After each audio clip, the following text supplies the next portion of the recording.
কোটি টাকা দিলেও আমি এই গরু বেচবো না, আপনারা এখনই আমার খামার থেকে বেরিয়ে যান। ঠিক এভাবেই কি দেশের অন্যতম শীর্ষ এক গরুর ব্যাপারীকে ফিরিয়ে দিলেন মুভি লর্ড খ্যাত অভিনেতা মনোয়ার হোসেন ডিপজল? 25 থেকে 30 লাখ টাকার বস্তা নিয়ে খামারে হাজির হওয়া ক্রেতাদের মুখের ওপর কেন হঠাৎ এমন রেগে উঠলেন তিনি?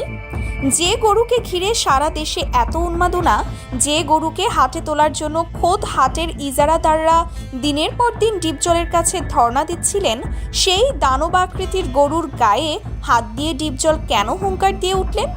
তবে কি টাকার অহংকার দেখিয়েছেন তিনি, নাকি এই বিশাল পশুর পেছনে লুকিয়ে আছে এমন কোনো রহস্য যা জানলে চমকে উঠবেন আপনিও?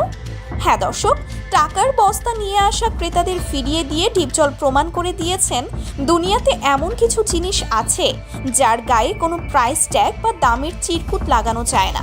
কোটি টাকার অফার পায়ে ঠেলে ডিপজল তার খামারের সবচেয়ে বড় এবং সবচেয়ে আদরের এই দানবটিকে তুলে দিচ্ছেন বর্তমান বিএনপি সরকারের কাণ্ডারি, কোটি মানুষের স্পন্দন জনাব তারেক রহমানের হাতে। কিন্তু হঠাৎ কেন বর্তমান রাষ্ট্র পরিচালনার শীর্ষে থাকা এই নেতার প্রতি এতটা আবেগাপ্লুত হয়ে পড়লেন ডিপজল? কি এমন ঘটেছিল পর্দার আড়ালে? জানতে হলে চোখ রাখুন ভিডিওর শেষ পর্যন্ত। সুপ্রিয় দর্শক, বিনোদন জগতের দাপুটে খলনায়ক মনোয়ার হোসেন ডিপজল সিনেমার পর্দায় তার হুঙ্কারে একসময় কেঁপে উঠত প্রেক্ষাগৃহ, কিন্তু বাস্তবে তিনি যে কতটা বিশাল হৃদয়ের অধিকারী তা তার ভক্তরা ভালো করেই জানেন। অভিনয়ের বাইরে ডিপজলের সবচেয়ে বড় ভালোবাসার জায়গা হলো সাভারে অবস্থিত তার সুবিশাল গরুর খামার।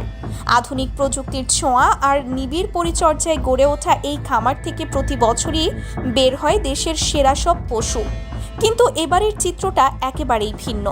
গত কয়েক বছর ধরে তিল তিল করে তিনি বড় করেছেন এমন একটি ষাঁড় যাকে দেখলে যে কারো চোখ কপালে উঠতে বাধ্য। এর উচ্চতা, এর চওড়া বুক আর রাজকীয় হাঁটাচলা, সব মিলিয়ে এটি যেন কোনো সাধারণ পশু নয়, বরং এক মুকুটহীন সম্রাট। খামারের কর্মীরা দিন-রাত এক করে কাঁচা ঘাস, ভুট্টা, আপেল, মাল্টা আর দেশীয় পুষ্টিকর খাবার খাইয়ে বড় করেছেন একে। কোরবানির ঈদ ঘনিয়ে আসতেই এই গরুর খবর ছড়িয়ে পড়ে চারদিকে। বড় বড় ব্যবসায়ী, শিল্পপতি থেকে শুরু করে সাধারণ মানুষ সবাই অপেক্ষা করছিলেন কবে এই পাহাড় সম গরুটি হাটে উঠবে। সবারই ধারণা ছিল এবারের কোরবানির হাটের সবচেয়ে বড় আকর্ষণ হবে এটি এবং দামের দিক থেকে অতীতের সব রেকর্ড ভেঙে চুরমার করে দেবে। কিন্তু সবার ধারণাকে ভুল প্রমাণ করে দিলেন স্বয়ং ডিপজল। খামারে যখন একের পর এক ক্রেতা এসে টাকার বস্তা খুলতে শুরু করলেন, তখন ডিপজল পরিষ্কার জানিয়ে দিলেন এই গরু বিক্রির জন্য নয়। স্বভাবতই প্রশ্ন ওঠে, তাহলে এত বড় ষাঁড় পালন করার উদ্দেশ্য কি? এত খরচ, এত পরিশ্রমের পর কেন তিনি লাভের মুখ দেখতে চাইলেন না? কারণটা যখন সামনে এলো তখন শুধু ক্রেতারা নন, স্তব্ধ হয়ে গেল পুরো দেশ। ডিপজল জানালেন এই গরুটি তিনি লালন পালন করেছেন সম্পূর্ণ একটি ভিন্ন উদ্দেশ্যে। এটি কোনো সাধারণ কোরবানির পশু নয়, এটি হলো ভালোবাসার এক অনন্য প্রতীক। বর্তমান বিএনপি সরকারের শীর্ষ নেতা এবং ভারপ্রাপ্ত চেয়ারম্যান জনাব তারেক রহমানের প্রতি সম্মান ও ভালোবাসা জানিয়ে এই গরুটি তিনি তাকে উপহার হিসেবে দিচ্ছেন। ডিপজলের এই ঘোষণার পর রীতিমতো হইচই পড়ে যায়। যেখানে মানুষ কোরবানির হাটে লাখ লাখ টাকা লাভের আশায় বসে থাকে, সেখানে এমন একটি রত্ন বিনামূল্যে উপহার দেওয়া চারটিখানি কথা নয়।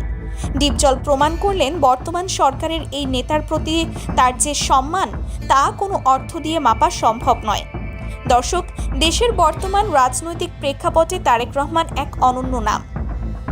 দীর্ঘ সংগ্রাম আর চড়াই উতরাই পেরিয়ে বিএনপি যখন আজ রাষ্ট্র পরিচালনার দায়িত্বে, তখন দলটির এই শীর্ষ নেতার প্রতি সারা দেশের মানুষের এক অন্যরকম আবেগ কাজ করছে।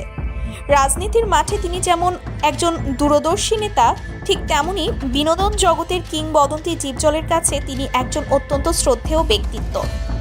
ডিপজল জানিয়েছেন এই উপহারের সাথে কোনো রাজনৈতিক ফায়দা বা স্বার্থের সম্পর্ক নেই, এটি একান্তই তার ব্যক্তিগত ভালোবাসা। একজন মানুষ যখন তার মেধা ও প্রজ্ঞা দিয়ে দেশের মানুষের মন জয় করেন, তখন তার প্রতি শ্রদ্ধা এভাবেই স্বতঃস্ফূর্তভাবে বেরিয়ে আসে। ডিপজল যেন সেই কোটি মানুষের ভালোবাসারই প্রতিনিধিত্ব করলেন এই বিশাল উপহারের মাধ্যমে। খামারের কর্মীদের চোখেও আজ অন্যরকম তৃপ্তি। যে পশুটিকে তারা সন্তানের মতো বড় করেছেন, সেটি আজ দেশের বর্তমান সরকারের সবচেয়ে প্রভাবশালী নেতার কাছে যাচ্ছে। এই ভাবনাতেই তারা গর্বিত। তারা জানেন তাদের পরিশ্রম আজ সার্থক। সামাজিক যোগাযোগ মাধ্যমে ডিপজলের এই সিদ্ধান্ত নিয়ে এখন রীতিমতো ঝড় বইছে। সাধারণ মানুষ থেকে শুরু করে নেটিজেনরা তার এই মহানুভবতার প্রশংসায় পঞ্চমুখ। অনেকেই বলছেন কোরবানির মূল শিক্ষাই হলো ত্যাগের মহিমা। নিজের সবচেয়ে প্রিয়, সবচেয়ে মূল্যবান বস্তুটিকে বিলিয়ে দেওয়ার মাঝেই কোরবানির সার্থকতা। ডিপজল সাহেব তার খামারের সবচেয়ে দামি সম্পদটিকে ভালোবেসে উপহার দিয়ে সেই ত্যাগেরই এক অনন্য দৃষ্টান্ত স্থাপন করলেন। বর্তমান সমাজে যেখানে সবকিছুই অর্থের মানদণ্ডে বিচার করা হয়, সেখানে ডিপজলের এই নিঃস্বার্থ উপহার আমাদের নতুন করে ভাবতে শেখায়। তিনি দেখিয়ে দিলেন রাজনীতি আর বিনোদনের জগতের বাইরেও মানুষের সাথে মানুষের এক আত্মিক বন্ধন থাকতে পারে, যা সকল হিসাব নিকাশের ঊর্ধ্বে। দর্শক, টাকার অহংকার গুড়িয়ে দিয়ে ভালোবাসার যে অনন্য নজির মুভি লর্ড ডিপজল স্থাপন করলেন, তা হয়তো ইতিহাসে লেখা থাকবে। বর্তমান বিএনপি সরকারের কাণ্ডারি জনাব তারেক রহমানের প্রতি একজন গুণী অভিনেতার এই নিঃস্বার্থ উপহার নিয়ে আপনার কি মতামত? আপনি কি মনে করেন এমন ভালোবাসা আর শ্রদ্ধাবোধ আমাদের রাজনীতি ও সমাজ ব্যবস্থায় আরও বেশি প্রয়োজন? আপনার মূল্যবান মতামত অবশ্যই আমাদের কমেন্ট বক্সে লিখে জানাবেন। ভিডিওটি ভালো লাগলে লাইক দিন এবং শেয়ার করে অন্যদেরও জানার সুযোগ করে দিন। দেশ বিদেশের এমন সব আরও বিশ্লেষণধর্মী ও চমকপ্রদ খবর সবার আগে পেতে আমাদের চ্যানেলটি সাবস্ক্রাইব করে বেল আইকনটি বাজিয়ে রাখুন। আজকের মতো এখানেই বিদায় নিচ্ছি। দেখা হবে পরবর্তী ভিডিওতে। সত্য ও সুন্দরের সাথে থাকুন।